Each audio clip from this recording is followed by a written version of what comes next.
जय हिंद दोस्तों, welcome to zero square. है दिस इज सुनील और आज की इस वीडियो में हम करेंगे आरआरबी ग्रुप डी 22 अगस्त 2022 शिफ्ट 2 मैथ के 30 क्वेश्चंस, वो भी सिंपल ट्रिक के साथ। तो चलते हैं अपने फर्स्ट क्वेश्चन पर। अब देखो फर्स्ट क्वेश्चन में लिखा हुआ है ए और बी कोई व्यवसाय शुरू करते हैं और वे क्रमशः 6 महीने, 12 महीने और 14 महीने के लिए साझेदारी करते हैं।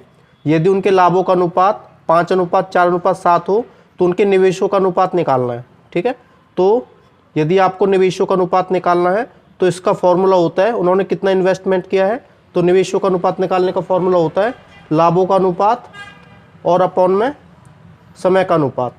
अब देखो क्वेश्चन में आपको दिया हुआ है, आपके 3 पर्सन दिए हुए हैं, ए है और बी है और सी है। यहाँ आपका सी भी दिया हुआ है। ठीक है, उनका लाभ का अनुपात कितना है 5:4:7 है और उनके जो समय का अनुपात है, ए लगाता है 6 महीने के लिए पूंजी तो 6 से डिवाइड कर देंगे, बी लगाता है 12 महीने के लिए तो 12 से डिवाइड कर देंगे और सी लगाता है 14 महीने के लिए पूंजी तो इसे 14 से डिवाइड कर देंगे। अब इसके बाद इनके एलसीएम निकालेंगे। अब देखो 6, 12 और 14, इनका एलसीएम आपका 84 होता है। अब इसको सॉल्व करेंगे, 84 को 6 से भाग देंगे 14 आएगा, 14 पंजे 70 होते हैं। उसी हिसाब से 84 को 12 से भाग देंगे तो आपका आ जाएगा 7, तो 7 चौक 28 होते हैं और 84 को 14 से भाग देंगे आपका 6 आ जाएगा, तो 6 7 42 होते हैं।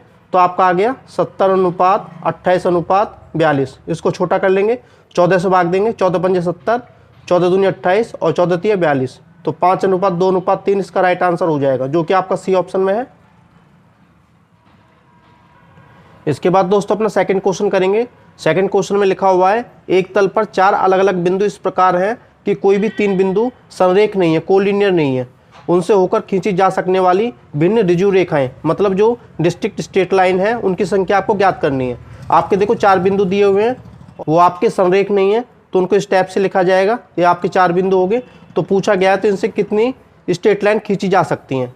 अब देखो 1, 2, 3, 4, 5 और 6, तो इससे 6 स्ट्रेट लाइन खींची जा सकती हैं। अब देखो इसका शॉर्टकट फॉर्मूला भी होता है, आपके 4 बिंदु हैं, आपको पता है जो स्ट्रेट लाइन होती है इसमें 2 बिंदु होते हैं, एक ये वाला बिंदु और एक ये वाला बिंदु। तो 4 में से 2 का निकालना, 4 कॉम्बिनेशन 2, इसको सॉल्व करेंगे, 4 को 2 टर्म खिसकाएंगे तो 4 गुना 3 हो जाएगा और 2 के 1 तक करेंगे तो 2 गुना 1 हो जाएगा, तो 2 दूनी 4, ये आपका 6 आ गया। ये जो फॉर्मूला है बड़े वाले क्वेश्चनों में काम आता है। मान के चलो कि आपके 10 पॉइंट दिए होते और 10 पॉइंट में आपसे पूछा जाता है कितनी स्ट्रेट लाइन खींची जा सकती हैं, तो उसको लिख सकते हैं 10 कॉम्बिनेशन 2। तो 10 को 2 टर्म खिसकाएंगे तो 10 गुना 9 और 2 को 1 टर्म खिसकाएंगे 2 गुना 1, तो 2 पंजे 10 हो गए, 5 में 45। सेकंड क्वेश्चन का जो राइट आंसर है वो बी ऑप्शन होगा। इसके बाद दोस्तों अपना थर्ड क्वेश्चन करेंगे। थर्ड क्वेश्चन में लिखा हुआ है 5 पुरुष और 6 महिलाएं एक कार्य को 6 दिन में पूरा कर सकते हैं। अब देखो 5 पुरुष दिए हुए हैं तो 5 मेल हो जाएंगे, उसी हिसाब से 6 महिलाएं हैं तो 6 फीमेल हो जाएंगे। ये किसी काम को 6 दिन में पूरा कंप्लीट कर सकते हैं। उसी हिसाब से जबकि 3 पुरुष और 5 महिलाएं उसी काम को 9 दिन में पूरा कर सकते हैं। 3 पुरुष हो गए तो आपका 3 मेल हो जाएगा और 5 महिला होगी तो आपका 5 फीमेल हो जाएगा। ये किसी काम को 9 दिन में पूरा कर सकते हैं। अब देखो इसके बाद हम क्या करेंगे, टोटल वर्क निकालना है जो उनको करना है।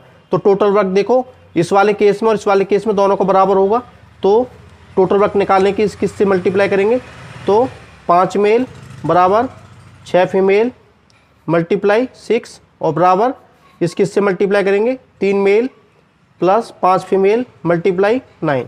अब देखो टोटल वर्क का फॉर्मूला क्या होता है, जो मैन पावर है उसकी मल्टीप्लाई एफिशिएंसी से कर देते हैं। तो ये आ जाएगा आपका 30 मेल बराबर 36 फीमेल। उसी टाइप से इसका आ जाएगा 27 मेल और 9 पंजे 45 फीमेल। अब क्या करेंगे, जो मेल वाले पॉइंट है उनको एक तरफ ले लेंगे। ये आपका 30 मेल है, ये आपका यहाँ जाएगा माइनस हो जाएगा 27 मेल हो जाएगा। उसी टाइप से आपका 45 फीमेल दिया हुआ है, ये आपका यहाँ जाएगा माइनस हो जाएगा।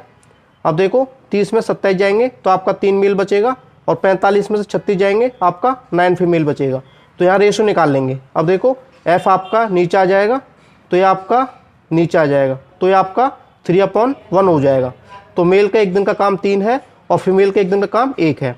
और क्वेश्चन में निकालना था 3 पुरुष और 2 महिलाएं उस काम को कितने दिन में पूरा कर सकती हैं।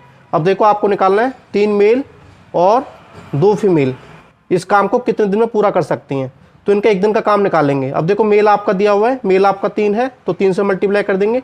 फीमेल आपका दिया हुआ है 1 है तो 3 3 9 और 2, ये आपका 11 हो गया। ये एक दिन में 11 काम को करेंगी। तो सबसे पहले निकाल लेते हैं टोटल काम। टोटल काम है कितना, ये आपका टोटल काम था, इसमें वैल्यू पुट कर लेंगे इनकी। ये देखो m की वैल्यू 3 है तो 3 पंजे 15 हो जाएगा, और फीमेल की वैल्यू 1 है तो ये आपका 6 हो जाएगा, और यहाँ आपका 6 दिया हुआ है, ठीक है।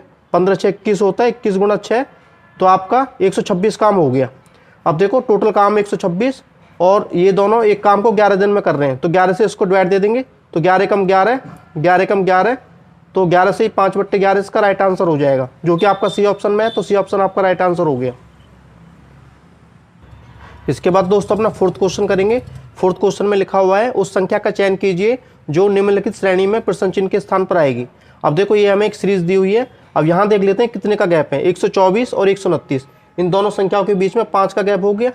उसी हिसाब से देखो 129 और 136 इनके बीच में 7 का गैप हो गया। 136 और 145 इनके बीच में 9 का गैप हो गया, और 145 और 156 इनके बीच में 11 का गैप हो गया। तो ये वाला गैप कितना होगा, ये आपका 5 है, 7 है, 9 है, 11 है, तो 2 ऐड कर देंगे, आपका 13 का गैप हो जाएगा। इनको ऐड कर देंगे 156 और 13, ये कितना होता है 169 होता है। अब देखो 169 किस ऑप्शन में है, ये आपका ए ऑप्शन में है, तो ये ऑप्शन आपका राइट आंसर हो गया। इसके बाद दोस्तों अपना 5वां क्वेश्चन करेंगे। 5वें क्वेश्चन में लिखा हुआ है प्लस का अर्थ होता है डिवाइड, तो इसको सॉल्व कर लेते हैं। अब देखो जो प्लस का साइन है यहाँ आपका डिवाइड आ जाएगा, और जो माइनस है, माइनस का अर्थ होता है मल्टीप्लाई, यहाँ आपका मल्टीप्लाई आ जाएगा, और डिवाइड का अर्थ होता है माइनस, तो डिवाइड के स्थान पे माइनस आ जाएगा, और मल्टीप्लाई, मल्टीप्लाई का अर्थ होता है प्लस, यहाँ आपका प्लस आ जाएगा, और प्रश्न चिन्ह के स्थान पर क्या आएगा आपको निकालना है। अब देखो इस क्वेश्चन को बोर्ड मास रूल के अकॉर्डिंग करेंगे, ठीक है। बोर्ड मास रूल में ब्रैकेट तो इसमें है नहीं, ऑफ का साइन भी नहीं है, तो डिवीजन को सॉल्व कर लेते हैं। अब देखो 16 को 4 से डिवाइड देंगे, 4 आ जाएगा, और बाकी को सेम लिख लेंगे, 8 - 3 + 2। उसके बाद मल्टीप्लाई करेंगे, मल्टीप्लाई आपका ये 8 चौक 32 हो गया, और बाकी को सेम लिख लेंगे, ठीक है। अब इसके बाद क्या करेंगे, एडिशन और सब्ट्रैक्शन। जो प्लस वाले हैं पहले उनको ऐड कर लेंगे, 32 और 2 34 होते हैं, और माइनस का 3 है, 34 में से 3 के 31 बचा। अब देखो 31 आपका किस ऑप्शन में है, बी ऑप्शन में है, तो बी ऑप्शन आपका राइट आंसर हो जाएगा। इसके बाद दोस्तों अपना छठा क्वेश्चन करेंगे। इसमें लिखा हुआ है 14 वर्ष पहले एक पिता की आयु उसके पुत्र की आयु की 3 गुनी थी। वर्तमान में पिता की आयु उसके पुत्र की आयु की 2 गुनी होगी। पिता और पुत्र की वर्तमान आयु का योग ज्ञात करना है। अब देखो मान के चलते हैं जो पुत्र है उसकी जो वर्तमान आयु है ये आपकी x वर्ष है, और जो पिता है, पिता का लिखा हुआ है वर्तमान में पिता की जो आयु है उसके पुत्र की आयु की 2 गुनी है, तो पिता की आयु 2 गुनी हो जाएगी, ये आपकी 2x हो जाएगी। अब क्वेश्चन के अकॉर्डिंग चलेंगे, इसमें बोला जा रहा है 14 वर्ष पहले, ठीक है, 14 वर्ष पहले पिता की आयु, तो 14 वर्ष पहले पिता की आयु 2x - 14 हो जाएगी, ठीक है। और उसके पुत्र की आयु की 3 गुनी थी, 3 गुनी थी किसकी, उसके पुत्र की आयु की, तो उसके पुत्र की आयु भी 14 वर्ष पहले x - 14 हो जाएगी। इसको सॉल्व करेंगे, ये आपका 2x - 14 है, 3 के अंदर मल्टीप्लाई करेंगे, ये आपका 3x हो गया, 14 × 42 होते हैं। अब x वाले पॉइंट एक तरफ, अब 3x को हम ले लेंगे इधर, ये माइनस का हो जाएगा, ये माइनस का 42 दिया हुआ है, और प्लस का 14 हो जाएगा। अब देखो -42 है, प्लस का 14 है, तो माइनस का 28 बचेगा, माइनस का 3x है, और प्लस का 2x है, या माइनस का x बचेगा, माइनस से माइनस कैंसिल आउट, तो x की वैल्यू आपकी 28 होगी, ठीक है। तो पुत्र की आयु 28 होगी, और जो पिता की आयु है 28 दूनी 56 हो जाएगी। हमें निकालना था पिता और पुत्र की वर्तमान आयु का योग कितना है, इनका टोटल कितना है, इनको ऐड कर देंगे, 8 से 14 का 4, हाथ से लेके 84, तो 84 वर्ष हो जाएगी। 84 वर्ष आपका किस ऑप्शन में है, डी ऑप्शन में है, तो डी ऑप्शन आपका राइट आंसर हो जाएगा। इसके बाद दोस्तों अपना 7वां क्वेश्चन करेंगे। इसमें लिखा हुआ है निम्नलिखित में से कौन सी संख्या 4 और 8 दोनों से विभाज्य होगी, डिविजिबल होगी। अब देखो जो संख्या 8 से डिविजिबल होगी वो 4 से भी होगी, तो 8 से चेक कर लेते हैं। तो 8 से चेक करने के लिए लास्ट की जो 3 डिजिट है उसको चेक कर लेते हैं। तो यहाँ देखते हैं 8 चौक 32, अब देखो ये भी नहीं हो रहा, 8 एकम 8, 8 3 24, ये हो रहा है, ठीक है। इसको चेक कर लेते हैं, 8 एकम 8, ये भी नहीं हो रहा, इसको चेक कर लेते हैं, 8 चौक 32, ये भी नहीं हो रहा, तो बी ऑप्शन आपका राइट आंसर हो जाएगा। इसके बाद दोस्तों अपना 8वां क्वेश्चन करेंगे। 8वें क्वेश्चन में लिखा हुआ है 3x² + 6x - 5 = 0 के मूलों की प्रकृति क्या होगी। तो इसके 3 नियम होते हैं, उनको जान लेते हैं। इसका पहला रूल है यदि d की वैल्यू 0 के बराबर आती है तो मूल आपके वास्तविक होंगे और समान होंगे। इसमें जो 2 वैल्यू निकल के आएंगी, रूट निकल के आएंगे, उनकी वैल्यू समान होगी। और दूसरा नियम है यदि d की वैल्यू 0 से बड़ी होती है तो मूल आपके वास्तविक होंगे और उन दोनों की वैल्यू असमान होगी, अलग अलग आएंगे। और तीसरा नियम है यदि d की वैल्यू 0 से छोटी होती है तो कोई मूल वास्तविक नहीं होगा। तो तो यहाँ डी निकाल लेते हैं। तो डी को बोलते हैं डिस्क्रिमिनेंट, विविक्तिकर। तो डी का रूल होता है बी स्क्वायर माइनस 4ac। ठीक है, अब देखो यहाँ ए की वैल्यू कितनी हो जाएगी 3, और बी की वैल्यू कितनी हो जाएगी 6, और सी की वैल्यू कितनी हो जाएगी -5। अब यहाँ पुट कर देंगे। अब देखो बी की वैल्यू 6 है तो 6 का स्क्वायर हो जाएगा -4ac। ए की वैल्यू 3 है और सी की वैल्यू -5 है। अब देखो 6 की स्क्वायर 36 होता है, माइनस माइनस प्लस होता है, 4 × 12, 12 × 5 = 60। ये आपका 96 हो गया। मतलब जो डी की वैल्यू है वो क्या हो रही है, ये 0 से बड़ी आ रही है, और 0 से बड़ी आती है तो सेकंड ऑप्शन होगा, मतलब वास्तविक और असमान होंगे। अब देखो मूल आपके वास्तविक और असमान होंगे, जो कि आपके ये ऑप्शन में है, तो ये ऑप्शन आपका राइट आंसर हो जाएगा। इसके बाद दोस्तों अपना 9वां क्वेश्चन करेंगे। 9वें क्वेश्चन में बोला गया है दिए गए आंकड़ों की माध्य का मीडियन आपको ज्ञात करना है। अब देखो इन नंबर को असेंडिंग ऑर्डर में लिखेंगे, चढ़ते क्रम में लिखेंगे। सबसे पहले 11 आएगा, जो छोटा नंबर है, ये आपका 11 आ गया। उसके बाद फिर इससे बड़ा नंबर आपका 15 है, ये आपका 15 आएगा। फिर इसके बाद इससे बड़ा नंबर आपका 16 है, ये आपका 16 आ जाएगा। इससे बड़ा नंबर आपका 17 है, ये आपका 17 आ गया। इससे बड़ा नंबर आपका 18 है, ये आपका 18 आ गया। और इससे बड़ा नंबर आपका 22 है, ये आ गया। और इससे बड़ा नंबर आपका 35 है, ये आ गया। और इससे बड़ा नंबर आपका 51 है, ये आ गया। और इससे बड़ा नंबर आपका 71 है और 75 है, ये वाला नंबर। ठीक है, अब आपको मीडियन फाइंड करना है। तो मीडियन निकालने के लिए सबसे पहले आपको n की वैल्यू ज्ञात करनी पड़ती है। तो n आपके कितने हैं, इनको काउंट करेंगे तो n की वैल्यू आपकी 10 हो जाएगी। ठीक है, तो मीडियन निकालने का रूल होता है n+1/2 इवन नंबर के लिए। ठीक है, तो 11/2 हो गया तो 5.5 आ गया। इसका मतलब ये है पाँचवीं संख्या और छठी संख्या, क्योंकि ये 5 से ज़्यादा है। तो पाँचवीं संख्या कितनी हो जाएगी, पाँचवीं संख्या आपकी 18 है, तो 18 हो गया। और इससे अगली संख्या आपकी कौन सी है, 22वीं है, और इसको 2 से भाग दे देंगे। तो 18 20 आपका कितना होता है, 40 होता है। 40 को 2 से भाग दो, आपका 20 आ जाएगा। अब देखो 20 आपका किस ऑप्शन में है, ए ऑप्शन में है, तो ये ऑप्शन आपका राइट आंसर हो जाएगा। 10वां क्वेश्चन दोस्तों आपकी प्रैक्टिस के लिए है। इसका आंसर आपको खुद बताना है, वो भी कमेंट सेक्शन में। इसके बाद दोस्तों अपना 11वां क्वेश्चन करेंगे। 11वें क्वेश्चन में लिखा हुआ है एक पुस्तक में कुल 892 पेज हैं। इसे 2 भागों में बांटा गया है, मतलब पहला भाग और दूसरा भाग। पुस्तक के दूसरे भाग में पहले भाग की तुलना में 52 पेज कम है। तो मान के चलते हैं जो पहला भाग है उसमें आपके x पेज हैं, और जो दूसरा भाग है पुस्तक के दूसरे भाग में पहले भाग की तुलना में 52 पेज कम है। तो इसका मतलब है ये आपका x - 52 है। तो आपको निकालना है पुस्तक के दूसरे भाग में कितने पेज हैं। अब हमको पता है कि पहला भाग प्लस दूसरा भाग, इनको मिला देंगे तो पूरी बुक बन जाएगी, और बुक के अंदर 892 पेज हैं। ठीक है, अब देखो ये आपका x है, ये आपका x - 52 है, ये आपका 892 दिया हुआ है। इनको ऐड करेंगे x और x, ये आपका 2x होता है, और जो -52 है इनको राइट हैंड साइड ले जाएंगे, इट विल बी प्लस, ये आपका प्लस का हो जाएगा। 892 और 52 इनको ऐड करेंगे, आपके 944 होते हैं, ये आपका 2x है। अब देखो 2 से भाग दे देंगे इसको, 944 को 2 से भाग देंगे तो आपका आएगा 2 चौक 8, 2 सत्ते 14, 2 दूनी 4। तो x का मान आपका 472 आ गया। इसमें पूछा गया था पुस्तक के दूसरे भाग में कितने पेज हैं। दूसरा भाग आपका ये है, तो इसमें से x - 52 है, x की वैल्यू 472 है, और इसमें से 52 लेस कर देंगे। ठीक है, तो आपका कितना आ जाएगा, 420 आ जाएगा। तो दूसरे भाग में 420 पेज हैं, जो कि आपका ये ऑप्शन में है, तो ये ऑप्शन आपका राइट आंसर हो जाएगा। इसके बाद दोस्तों अपना 12वां क्वेश्चन करेंगे। इसमें आपको निकालना है साइन स्क्वायर 22 डिग्री और प्लस साइन स्क्वायर 68 डिग्री और कॉस स्क्वायर 33 डिग्री और प्लस कॉस स्क्वायर 57 डिग्री का अनुपात क्या होगा। अब देखो ये निकालने के लिए तो इसमें से एक एंगल को कॉम्प्लीमेंट्री एंगल में चेंज कर लेंगे।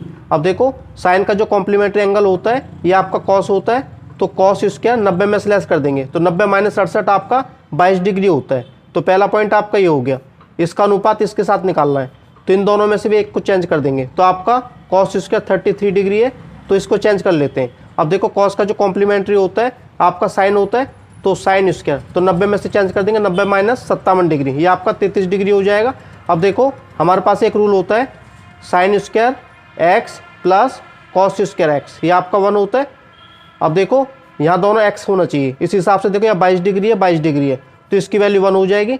यहाँ 33 है, यहाँ 33 है, मतलब जो डिग्री है वो सेम होनी चाहिए, ये आपका 1 हो जाएगा। तो 1:1 आपका राइट आंसर हो जाएगा, जो कि आपका बी ऑप्शन में है, तो बी ऑप्शन आपका राइट आंसर हो गया। इसके बाद दोस्तों अपना 13 क्वेश्चन करेंगे। 13 क्वेश्चन में ग्राफ दिया हुआ है, एक तालिका दी हुई है, ये ग्राफ है, ये तालिका है। इसमें आपकी 3 परीक्षाएं हैं, टेस्ट 1 है, टेस्ट 2 है और टेस्ट 3 है। 3 व्यक्तियों द्वारा प्राप्त अंकों को दर्शाते हैं। यहाँ 3 व्यक्ति दिए हुए हैं, ए दिया हुआ है, बी दिया और सी दिया हुआ है। ये आपके अंक हैं। इसमें लिखा हुआ है क्वेश्चन में टेस्ट 1 और टेस्ट 2 दोनों के लिए पूर्णांक 80 अंक हैं। अब देखो टेस्ट 1 के लिए टोटल अंक 80 हैं और टेस्ट 2 इसके लिए टोटल अंक आपके 80 हैं। दोनों के लिए 80 अंक हैं। और जो टेस्ट 3 है इसके लिए जो पूर्णांक हैं, टोटल अंक हैं, वो आपके 100 हैं। इसके लिए 100 अंक हो जाएंगे। और क्वेश्चन में पूछा गया है तो सभी तीनों परीक्षाओं के प्रदर्शन को देखते हुए ए ने सी से कितने प्रतिशत अधिक अंक प्राप्त किए। यहाँ ए और सी की बात हो रही है। अब देखो ए ने इन तीनों टेस्टों में कितने अंक प्राप्त किए, इनको ऐड कर लेते हैं। अब देखो ए आपका ये है, इनको ऐड कर लेंगे। अब देखो 45 और 50 ये आपके कितने होते हैं, 95 होते हैं। 95 और 75 70 होता है, 170 होता है। ये आपका 170 हो जाएगा। ठीक है, इस हिसाब से सी की बात करते हैं। सी का टोटल करेंगे तो 40 और 45 85, 85 और 65 ये आपके 150 होते हैं। टोटल अंक कितने हैं, 80 + 80 160 और प्लस 100, टोटल अंक आपके 260 है। अब ए का परसेंटेज निकाल लेते हैं। इन्हें कितने परसेंट प्राप्त किया है, ए ने 170 प्राप्त किए हैं। कितने में से, 260 अंकों में से। ठीक है, परसेंट के लिए 100 से मल्टीप्लाई करेंगे। अब देखो 0 से 0 कैंसिल आउट, 2 से काटेंगे 13 पे जाएगा और 2 से इसको काटेंगे 2 अट्ठे 16 और 2 पंजे 10, 85 पे जाएगा। और 85 की 10 से गुणा करेंगे 850 हो जाएगा और अपॉन में 13 है। इसको डिवाइड कर लेते हैं। अब देखो ये आपका होता है 13 × 78, 7 बचा, 13 पंजे 65। ठीक है, 5 बचा, 13 × 3 = 39, तो 65.3 आ जाएगा। आपसे सी का निकालेंगे। सी ने देखो 150 अंक प्राप्त किए हैं और कितने में से प्राप्त किए हैं, 260 में से प्राप्त किए हैं। ठीक है, परसेंट के लिए 100 से मल्टीप्लाई करेंगे। अब देखो 0 से 0 कैंसिल आउट, 2 से काटेंगे 13 पे जाएगा और इसको काटेंगे 75 पे जाएगा। ठीक है, 75 की 10 से गुणा करो, ये आपका 750 होता है, अपॉन में 13 है। अब देखो ये आपका आ जाएगा 13 पंजे 65, 10 बचा, 100 हो गया, 13 7 91, 9 बचा, तो आपका आ जाएगा लगभग में 57.7%। ठीक है, अब इसमें पूछा गया था ए ने सी से कितने प्रतिशत अधिक अंक प्राप्त किए हैं। अब देखो ए ने प्राप्त किए 65.3% और सी ने प्राप्त किए 57.7%। तो ए ने सी से कितने प्रतिशत अधिक अंक प्राप्त किए निकाल लेते हैं। अब देखो 13 में से 7 गया, 6 बचा, यहाँ आपका 14 हो गया, 14 में 7 गया, 7 बचा, तो 7.6% अधिक अंक प्राप्त किए हैं, जो कि आपका किस ऑप्शन में है, सी ऑप्शन में है। तो सी ऑप्शन आपका राइट आंसर हो जाएगा। इसके बाद दोस्तों अपना 14वां क्वेश्चन करेंगे। 14वें क्वेश्चन में लिखा हुआ है ए की आयु बी की आयु की दुगनी है और जो बी की आयु है सी की आयु के 1/3 भाग के बराबर है। तो मान के चलेंगे जो सी है उसकी जो आयु है x वर्ष है और जो बी की आयु है वो सी की आयु के 1/3 है। मतलब जो बी की आयु है सी की आयु का तीसरा हिस्सा है, मतलब x/3 है। उसी हिसाब से जो ए की आयु है, ए की जो आयु है बी की आयु की दुगनी है, तो बी की आयु x/3 है तो इसकी दुगनी है, तो 2 से मल्टीप्लाई कर देंगे तो आपका हो जाएगा 2x/3। अब क्वेश्चन में लिखा हुआ है ए बी और सी इनकी आयु का योग 42 वर्ष है, मतलब तीनों को जोड़ा जाएगा इनकी आयु को तो 42 आना चाहिए। अब देखो ये आपका 2x/3 है, ये आपका 42 है। इनका एलसीएम ले लेंगे, एलसीएम आपका 3 है, ये आपका 3x हो गया, ये आपका x और ये आपका 2x, ये आपका 42 है। अब क्या करेंगे, 3 की इधर मल्टीप्लाई कर देंगे तो 42 × 3 हो जाएगा। इनको ऐड करेंगे 2 1 3 3 3 6 हो गया। अब x की वैल्यू आपको फाइंड करनी है तो 6 से डिवाइड दे देंगे तो 6 आपका नीचे आ जाएगा, 6 7 42, तो x का मान आपका 7 21 हो गया। ठीक है, आपको निकालना था a और b की आयु का योग क्या है, मतलब a की और b की इनकी आयु का योग क्या है। अब a आपका है 2x/3 और जो b है आपका x/3, इनके आयु का योग निकालना है। अब देखो x की वैल्यू रख दो 21 और यहाँ भी x की वैल्यू रखो 21 हो गया। अब काटेंगे 3 7 21 हो गया, ये आपका 7 दूनी 14 होता है, ये आपका 3 7 21 हो गया, ये आपका 7 हो गया, 14 7 क्या होता है 21 होता है। 21 आपका किस ऑप्शन में है, सी ऑप्शन में है, तो सी ऑप्शन आपका राइट आंसर हो जाएगा। इसके बाद दोस्तों हम 15 क्वेश्चन करेंगे। इसमें लिखा हुआ है आपका एक चार्ट दिया हुआ है, इसमें आपके PQ RS और T 5 सेल्समैन हैं और इनके द्वारा बेची गई बीमा पॉलिसी की संख्या दर्शाई गई है और क्वेश्चन में निकालना है सभी 5 सेल्समैन द्वारा बेची गई कुल बीमा पॉलिसियों में Q द्वारा बेची गई बीमा पॉलिसियों की प्रतिशत हिस्सेदारी कितनी है। अब देखो जो 5 सेल्समैन हैं उन्होंने जो बीमा पॉलिसी बेची है, ठीक है, P ने इतनी बेची है, Q ने इतनी बेची है, तो इस टाइप से इनको ऐड कर लेंगे। ठीक है, और इन सभी में जो Q है, Q की जो हिस्सेदारी है वो परसेंटेज है वो कितना है। अब देखो 128 + 165 + 136 + 111 + 120 इनको ऐड करेंगे 660 आ जाएगा। और इन सभी में जो Q है क्यू की पॉलिशों में कितना हिस्सा है ये निकालना है। तो क्यू का हिस्सा 165 है, तो 165 उसका हिस्सा है 660 में, और परसेंट के लिए 100 से मल्टीप्लाई कर देंगे। अब देखो 0 से 0 कैंसिल आउट, 2 से काटेंगे, 2 तिया 6, 2 तिया 6, ये 2 पंजे 10 पे जाएगा। फिर 11 से काटेंगे, 11 तिया 33, 11 कम 11 और 11 पंजे 15, फिर 3 से काटेंगे, 3 पंजे 15, तो 5 पंजे 25% हो जाएगा। तो 25% हिस्सेदारी है। अब देखो 25% किस ऑप्शन में है, ए ऑप्शन में है, तो ये ऑप्शन आपका राइट आंसर हो जाएगा। इसके बाद दोस्तों अपना 16वां क्वेश्चन करेंगे। 16वें क्वेश्चन में लिखा हुआ है बिंदु ए से बिंदु बी तक पहुंचने के लिए। तो सबसे पहले एक डायग्राम बना लेते हैं। अब देखो क्वेश्चन में लिखा हुआ है बिंदु ए से बिंदु बी तक पहुंचने के लिए अनीता को पश्चिम की ओर 70 मीटर चलना होगा। मान के चलते अनीता इधर है और अनीता को पश्चिम की तरफ 70 मीटर चलना है, ठीक है। तो अनीता यहाँ है और पश्चिम इधर है, तो ये चल रही है 70 मीटर। तो मान के चलते यहाँ तक उसका 70 मीटर है, तो उसने 70 मीटर चला। उसके बाद क्या है, फिर उसे दाएं राइट मुड़ना चाहिए, ठीक है। तो उसका जो राइट है, राइट उसका इधर हो जाएगा, ठीक है। और राइट मुड़कर उसे 70 मीटर चलना चाहिए। तो राइट मुड़कर वो चली 70 मीटर, तो 70 मीटर उसका यहाँ तक हो जाएगा।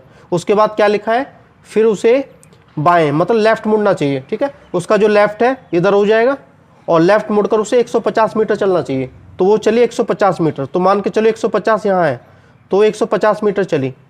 फिर उसे लेफ्ट मुड़ना चाहिए, मतलब यहाँ खड़ी है तो उसका लेफ्ट उसका इधर हो जाएगा, ठीक है। और लेफ्ट मुड़कर उसे 70 मीटर चलना चाहिए। तो 70 मीटर जब ये है तो ये भी आपका 70 मीटर होगा, ठीक है। वो इधर आ चुकी है, फिर उसे लेफ्ट मुड़ना चाहिए, ठीक है। इसमें क्या लिखा है, लेफ्ट मुड़ना चाहिए और लेफ्ट मुड़कर 90 मीटर चलना चाहिए। तो लेफ्ट उसका इधर हो जाएगा और उसे 90 मीटर मतलब यहाँ तक हो जाएगा। मान के चलो 90 मीटर इधर है, तो 90 मीटर चलना चाहिए। उसके बाद फिर उसे राइट मुड़ना चाहिए, ठीक है। यहाँ है वो, राइट उसका इधर हो जाएगा और राइट मुड़कर उसे 100 मीटर चलना चाहिए। तो ये 100 मीटर चली यहाँ तक, ठीक है। ये आपका 100 मीटर हो गया। उसके बाद क्या लिखा है, और अंत में उसे लेफ्ट मुड़ना चाहिए, ठीक है। अब यहाँ खड़ी है तो उसका लेफ्ट इधर हो जाएगा और उसे 130 मीटर चलना चाहिए। अब देखो यहाँ से लेके यहाँ तक चलना चाहिए। अब देख लेते हैं यहाँ से यहाँ तक कितना है। देखो ये पूरा आपका कितना है, 150 है, 150 और 90 यहाँ तक है, तो ये आपका कितना हो जाएगा, 60 हो जाएगा। 60 और 70 130 हो जाएगा, तो उसे 130 मीटर चलना चाहिए। तो ये आपका 130 हो गया, ठीक है। ये भी 130 है, ये भी 130 है। तो क्वेश्चन में पूछा गया था, अब यहाँ है वो, ठीक है। अब जो अनीता है इधर पहुँच चुकी है और पूछा है बिंदु बी से, ठीक है। ये बिंदु बी पे पहुँच चुकी है अनीता और यहाँ बिंदु ए है। इसमें लिखा है बिंदु बी बिंदु ए से कितनी दूर और किस दिशा में है, ठीक है। जो बिंदु बी है बिंदु ए से कितनी दूर है। अब देखो यहाँ से यहाँ तक की दूरी निकालनी है। जब ये 100 है तो ये भी 100 होगा, तो 100 मीटर की दूरी पर है और किस दिशा में है, ठीक है। बिंदु बी बिंदु ए से किस दिशा में है। यदि ए से कंपेयर करें, जो बी है, बी दक्षिण दिशा में है, तो 100 और दक्षिण ये आंसर आ जाएगा। और 100 और दक्षिण किस में है, सी ऑप्शन में है, तो सी ऑप्शन आपका राइट आंसर हो गया। यह क्वेश्चन दोस्तों आपकी प्रैक्टिस के लिए है, इसका आंसर आपको खुद बताना है, वो भी कमेंट सेक्शन में। इसके बाद दोस्तों अपना 18वां क्वेश्चन करेंगे। 18वें क्वेश्चन में लिखा हुआ है 0.4 और 24 के ऊपर बार का साइन दिया हुआ है को P/Q के रूप में व्यक्त करना है, जब P और Q पूर्णांक है और Q की वैल्यू 0 नहीं है। अब देखो ऐसे क्वेश्चनों को सॉल्व करने की बहुत आसान ट्रिक होती है। सबसे पहले इस अंक को लिख लेते हैं, जितना अंक है ये आपका दिया हुआ है 4 2 4।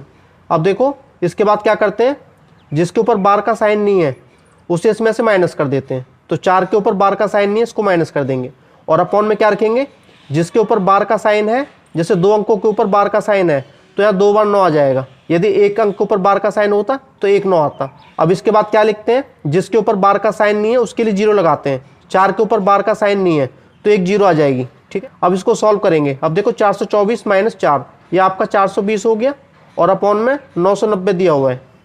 इसको सिंपल करेंगे, 0 से 0 कैंसिल आउट। अब इसके बाद इसको 3 से काटेंगे, 3 तिया 9, 3 तिया 9, इसको काटो, 3 एकम 3 और 3 चौक 12। ये आपका 14/33 हो गया। अब देखो 14/33 किस ऑप्शन में है, बी ऑप्शन में है, तो बी ऑप्शन आपका राइट आंसर हो जाएगा। इसके बाद दोस्तों अपना 19वां क्वेश्चन करेंगे। इसमें लिखा हुआ है सुनीत उत्तर की ओर 10 मीटर चलता है। तो सबसे पहले एक डायग्राम बना लेते हैं। अब देखो क्वेश्चन में लिखा हुआ है सुनीत उत्तर की ओर 10 मीटर चलता है। मान के चलते हैं सुनीत यहाँ खड़ा हुआ है और वो उत्तर की ओर 10 मीटर चलता है। उत्तर आपके इधर है तो यहाँ वो 10 मीटर चलता है, तो यहाँ तक वो 10 मीटर हो गया। उसके बाद फिर वह बाएं मुड़ता है, मतलब लेफ्ट मुड़ता है, तो उसका लेफ्ट इधर हो जाएगा और लेफ्ट मुड़कर 11 मीटर चलता है, तो यहाँ से वो 11 मीटर चलता है। तो मान के चलते हैं यहाँ तक चला हूँ, वही आपका 11 मीटर हो गया। फिर इसके बाद वो राइट मुड़ता है, ठीक है, तो उसका राइट इधर हो जाएगा और राइट मुड़कर वो 13 मीटर चलता है, तो मान के चलो 13 मीटर उसके इधर हो जाएगा। और 13 मीटर चलने के बाद क्या होता है, फिर वो राइट मुड़ता है, ठीक है, उसका जो राइट है इधर हो जाएगा और राइट मुड़कर वो 25 मीटर चलता है, तो 25 मीटर वो ऐसे चलता है, ठीक है, ये चला 25 मीटर, मान के चलते हैं 25 मीटर हो गया। अब वो यहाँ खड़ा है और पूछा गया है कि अब सुनीत का जो मुख है किस दिशा की तरफ है, तो सुनीत का मुख किधर होगा, ठीक है, इधर आपकी पूरब की दिशा है, तो पूरब की दिशा आपका किस ऑप्शन में है, बी ऑप्शन में है, तो बी ऑप्शन आपका राइट आंसर हो जाएगा। इसके बाद दोस्तों अपना 20वां क्वेश्चन करेंगे। 20वें क्वेश्चन में लिखा हुआ है एक संख्या दी है, उसके प्रत्येक विषम अंक में 2 जोड़ा जाता है, मतलब जो ऑड नंबर है, विषम संख्या है, उसमें आपको 2 जोड़ना है, प्लस का 2 करना है, और जो सम संख्या है जो आपकी इवन नंबर है, ठीक है, उसमें क्या करना है, 1 घटाना है, लिखा हुआ है, उसमें से 1 माइनस करना है, ठीक है। तो लेफ्ट से तीसरे और राइट से तीसरे अंकों का योग आपको फाइंड करना है। तो सबसे पहले संख्या लिख लेते हैं, संख्या है कितनी। अब देखो जो ऑर्डर नंबर है विषम संख्या है, उसमें 2 ऐड करना है, तो विषम संख्या 3 है, 3 और 2 5 होते हैं। 1 भी विषम संख्या है, 1 और 2 3 होते हैं। 3 विषम संख्या है, 3 और 2 5 होते हैं। 5 एक विषम संख्या है, 5 और 2 7 होते हैं। और 7 एक विषम संख्या है, 7 और 2 9 होते हैं। और बाकी जो इवन नंबर बचे हैं, सम संख्या बची है, उनमें से 1 लेस करना है। 4 में से 1 गया, 3 बचा, और 2 में से 1 गया, आपका 1 बचेगा। 8 में से 1 गया, आपका 7 बचेगा। इसमें पूछा गया है तो बाएं मतलब लेफ्ट से तीसरा अंक, तो लेफ्ट किधर हो गया, इधर का हो गया, तो लेफ्ट से तीसरा अंक 1 2 3, तो लेफ्ट से तीसरा अंक आपका ये हो गया, ठीक है। और दाएं मतलब राइट से, राइट आपके इधर है, और राइट से तीसरा अंक 1 2 3, राइट से तीसरा अंक आपका ये हो गया, ठीक है। तो आपको इनका योग निकालना है, तो 3 और 1, 3 और 1 4 होता है। 4 आपका किस ऑप्शन में है, ए ऑप्शन में है, तो ए ऑप्शन आपका राइट आंसर हो जाएगा। इसके बाद दोस्तों अपने 21वां क्वेश्चन करेंगे। 21वें क्वेश्चन में लिखा हुआ है पिछले वर्ष रंजन का मासिक वेतन 34,500 रुपये था और इस वर्ष उसका मासिक वेतन 38,640 रुपये है। पिछले वर्ष मासिक वेतन की तुलना में इस वर्ष रंजन के मासिक वेतन में कितने प्रतिशत की वृद्धि हुई। अब देखो आपको प्रतिशत वृद्धि निकालनी है। अब करंट ईयर उसका जो मासिक वेतन है 38,640 रुपये है, और जो पिछले साल का वेतन था 34,500 रुपये है, तो इसका इंक्रीज निकाल लेंगे, वृद्धि निकालेंगे, वृद्धि कितनी हुई है, तो आपका वृद्धि आ जाएगी 6 में से 5 गया 1, या आपका 4, 4140 की वृद्धि होगी, ठीक है। और आपको परसेंटेज निकालनी है। परसेंटेज निकालने के लिए बेस ईयर रखते हैं। बेस ईयर मतलब पिछले साल का जो वेतन था, तो पिछले साल का वेतन आपका 34,500 रुपये था, और परसेंट के लिए 100 से मल्टीप्लाई कर देते हैं, ठीक है। अब देखो 0 से 0 कैंसिल आउट, इस 0 से ये 0 कैंसिल आउट। अब क्या करेंगे, 3 से डिवाइड देंगे, 3 एकम 3, 3 एकम 3 और 3 पंजे 15, इसे भी काटेंगे, 3 एकम 3, फिर आपका 3 ते 9 और 3 अट्ठे 24 हो गया। अब इसके बाद क्या करेंगे, 5 से काटेंगे, 5 दूनी 10 और 5 तिया 15, इसको काटेंगे 5 दूनी 10, फिर इसको काटेंगे 23 छिक्के 138, तो 6 पे कटेगा, तो 6 दूनी 12 हो गया, तो 12% का वृद्धि हो रहा है, और ये वृद्धि आपका बी ऑप्शन में है, तो बी ऑप्शन आपका राइट आंसर हो जाएगा। इसके बाद दोस्तों अपना 22वां क्वेश्चन करेंगे। 22वें क्वेश्चन में लिखा हुआ है 36 संख्याओं का माध्य मीन 42 पाया गया है। अब देखो 36 आपकी संख्या है, उनका जो मीन है 42 है, तो टोटल निकाल लेते हैं। टोटल आपका कितना आएगा, तो टोटल निकालने के लिए 36 की 42 से मल्टीप्लाई करेंगे, तो आपका आएगा 1512। अब इसमें लिखा हुआ है कि यह पता चला कि एक संख्या 47 के स्थान पर 41 लिखा गया है। एक संख्या 47 को चूकवश 41 पढ़ लिया गया है, अब 47 लिखना था और उसकी जगह 41 लिख दिया, तो क्या करेंगे, जो हमारी गलती हुई है उसको माइनस कर देंगे और जो लिखना था उसको ऐड कर देंगे। अब इनको टोटल करेंगे। अब देखो 47 माइनस 41 6 होते हैं, 6 इसमें ऐड कर देंगे, 1512 और प्लस 6, ये आपके 1518 हो गए। ये आपकी नई संख्या निकल के आ गई। तो दी गई संख्याओं का सही माध्य ज्ञात करना है, तो इनका माध्य निकालना है। तो टोटल आपका 1518 है और टोटल संख्या आपकी 36 है, इससे डिवाइड दे देंगे, तो 6 से काटेंगे, 6 छंगड़े 36 होता है, 6 दूनी 12, 3 6 पंजे 30 और 6 तिया 18, फिर इसको 6 से डिवाइड देंगे, 6 चौक 24, 1 6 दूनी 12, 1 6 एकम 6 और 6 छंगड़े 36, तो 42.16 आ गया राउंड फिगर में, तो 42.16, तो इसमें आ रहा है, ये तो ज़्यादा हो जाएगा, तो बी ऑप्शन आपका राइट आंसर हो जाएगा। इसके बाद दोस्तों अपना 23 क्वेश्चन करेंगे। इसमें लिखा हुआ 7 मीटर त्रिज्या और 20 मीटर ऊंचाई वाला एक बेलनाकार टंकी है, मतलब एक टंकी दी हुई है, एक सिलेंडर दिया हुआ है, इसकी जो रेडियस है, इसकी जो त्रिज्या है, ये कितनी दी है, 7 मीटर दी हुई है, और इसकी जो हाइट है इसकी हाइट कितनी दी है 20 मीटर। अब इसमें लिखा हुआ है एक बेलनाकार टंकी में भरी पानी की मात्रा ज्ञात करनी है और यह ज्ञात है कि टंकी पूर्ण रूप से भरी हुई है। अब मात्रा निकालने के लिए आपको वॉल्यूम मतलब आयतन निकालना पड़ता है। जो बेलनाकार टंकी होती है उसका आयतन होता है पाई r²h, ठीक है। अब देखो पाई की वैल्यू आपके 22/7 है, रेडियस आपका 7 दिया हुआ है, तो आपका r का स्क्वायर तो 7 × 7 हो जाएगा। h आपका 20 है तो 20 आपके इधर आ जाएगा, 7 से 7 कैंसिल आउट। अब क्या करेंगे, इनकी मल्टीप्लाई करेंगे, 22 की 7 से करो, 7 दूनी 14 का 4, 7 दूनी 14 54, 154 हो गया गुणा 20। अब इसकी इससे मल्टीप्लाई करेंगे, अब 154 की 2 से करेंगे तो आपका 308 आ जाएगा और साथ में जीरो भी है तो 3080 मीटर क्यूब ये आपका आयतन आ जाएगा। तो ये आपका किस ऑप्शन में है, बी ऑप्शन में है, तो बी ऑप्शन आपका राइट आंसर हो गया। अब देखो इस क्वेश्चन को सॉल्व करना है, ये आपका 3 का स्क्वायर है तो आपका 9 हो जाएगा, ऊपर आपकी 3 पावर दी हुई है, ये 2 का क्यूब है तो 8 हो जाएगा, 2 दूनी 4, 4 दूनी 8, ऊपर आपका स्क्वायर दिया हुआ है। अब 9 का क्यूब आपका 729 होता है और 8 का जो स्क्वायर है आपका 64 होता है। इनको ऐड करेंगे, 4 और 9 13, यहाँ से लगे 1, 7 और 2 9, तो 793 आ जाएगा ऐड करने पर। और 793 आपका किस ऑप्शन में है, ए ऑप्शन में है, तो ये ऑप्शन आपका राइट आंसर हो जाएगा। इसके बाद दोस्तों अपना 25वां क्वेश्चन करेंगे। इसमें लिखा हुआ है यदि रीना अपने घर से निकलकर 3 किलोमीटर प्रति घंटा की चाल से चलती है तो वह एक जन्मदिन पार्टी में 20 मिनट की देरी से पहुंचती है, ठीक है।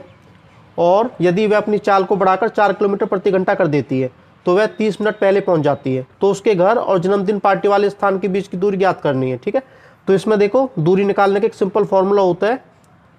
इसमें क्या करते हैं, इसमें करते हैं चालों का गुणनफल, आपकी जो चाल दी हुई है उनकी आपस में गुणा की जाएगी और अपॉन में रखा जाता है चालों का अंतर, आपकी जो स्पीड है चाल है उनका डिफरेंस निकालते हैं और इसके बाद क्या करते हैं मल्टीप्लाई कर देते हैं समय के अंतर से। यहाँ आपका समय आता है, समय का अंतर, इससे आपका क्वेश्चन आसानी से सॉल्व हो जाएगा। अब देखो यदि रीना अपने घर से 3 किलोमीटर प्रति घंटे की चाल से चलती है तो वह 20 मिनट की देरी से पहुंचती है। तो चाल देख लेते हैं सबसे पहले। यहाँ चाल है 3 किलोमीटर प्रति घंटा और 4 किलोमीटर प्रति घंटा, तो यहाँ इनका गुणनफल हो जाएगा, तो यहाँ 3 × 4 हो गया। फिर क्या करते हैं, यहाँ चालों का अंतर आएगा, यहाँ 4 है यहाँ 3 है, 4 में से 3 गया 1 किलोमीटर आ जाएगा, ठीक है। फिर क्या करते हैं समय का अंतर, अब समय कितना है, अब देखो मान के चलते हैं रीना घर से निकलती है और उसे पार्टी में 12 बजे पहुंचना है। यदि वह 3 किलोमीटर प्रति घंटे की चाल से चलती है तो वह 20 मिनट बाद पहुंचती है, तो 20 मिनट वो लेट हो जाती है, तो मान के चलते हैं वो यहाँ पहुंचती है, ठीक है, 20 मिनट बाद पहुंचती है। और दूसरी चाल की बात करते हैं, यदि वह अपनी चाल 4 किलोमीटर प्रति घंटा करती है तो वो 30 मिनट पहले पहुंच जाती है, ठीक है, तो वो 30 मिनट पहले पहुंच जाती है, मतलब 12 बजे से 30 मिनट पहले पहुंच जाती है इस टाइप से। तो आपको निकालना था समय का अंतर, तो समय का अंतर कितना हो गया, अब देखो 20 ये है और 30 ये है, ये आपका 50 हो जाएगा, तो 50 मिनट का अंतर है तो यहाँ 50 आ जाएगा। अब देखो यहाँ जो टाइम है वो घंटे में दिया हुआ है, तो 50 मिनट को घंटे में चेंज करने के लिए 60 से डिवाइड करेंगे। अब इसको सॉल्व करेंगे, 0 से 0 कैंसिल आउट। अब देखो 3 की 4 से मल्टीप्लाई करेंगे 12 हो जाएगा, ये आपका 5/6 है, 6 से काटो 6 दूनी 12 और 2 पंजे 10 होता है, तो 10 किलोमीटर। तो रीना का घर जन्मदिन पार्टी वाले स्थान से 10 किलोमीटर की दूरी पर है, जो कि आपका डी ऑप्शन में है, तो डी ऑप्शन आपका राइट आंसर हो जाएगा। इसके बाद दोस्तों अपना 26वां क्वेश्चन करेंगे। इसमें लिखा हुआ है यदि गोले का आयतन 36 पाई सेंटीमीटर क्यूब है तो गोले का व्यास बताना है, डायमीटर बताना है। अब देखो सबसे पहले हम गोले का आयतन अप्लाई करेंगे। गोले का जो आयतन है क्या होता है, गोले का आयतन होता है 4/3 पाई r क्यूब, और गोले का आयतन आपको दिया हुआ है, कितना दिया, 36 पाई दिया हुआ है। अब देखो पाई से पाई कैंसिल आउट और आपको r की वैल्यू निकालनी है, 36 यही रहेगा, ये आप इधर ले जाएंगे तो 3 आपको ऊपर आ गया और 4 आपका नीचे आ गया, ठीक है। 4 से कैंसिल आउट करेंगे, 4 निम 36 होते हैं, ये r का क्यूब, ये आप कितना हो गया, ठीक है, 9 तिया 27।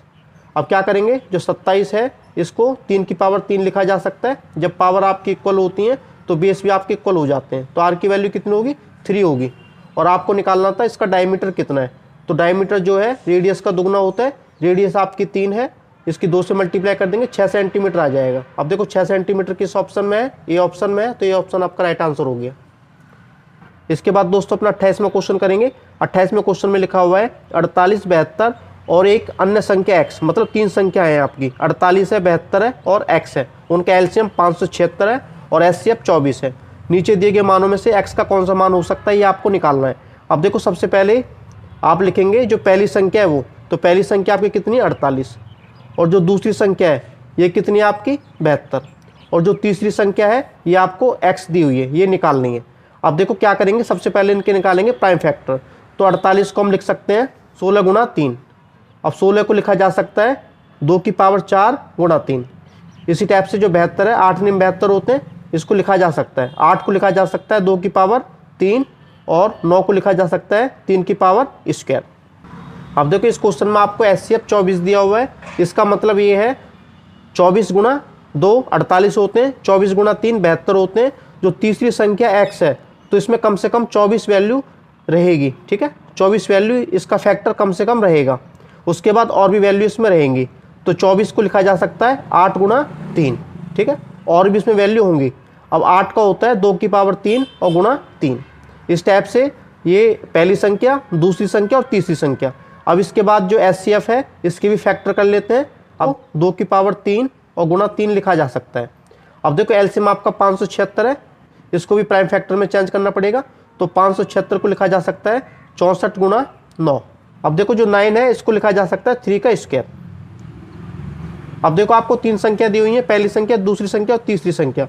तीनों संख्याओं से आपको एलसीएम बनाना है, और एलसीएम बनाकर आपको x की वैल्यू फाइंड करनी है। अब देखो एलसीएम बनाने के लिए मैक्सिमम पावर लेके चलते हैं। यहाँ 2 है, यहाँ 3 है, तो 2 की मैक्सिमम पावर 6 होनी चाहिए। लेकिन इन तीनों केस में 2 की जो मैक्सिमम पावर है वो 4 है, 2 की पावर 4 है, लेकिन होनी कितनी चाहिए, 2 की पावर 6 होनी चाहिए।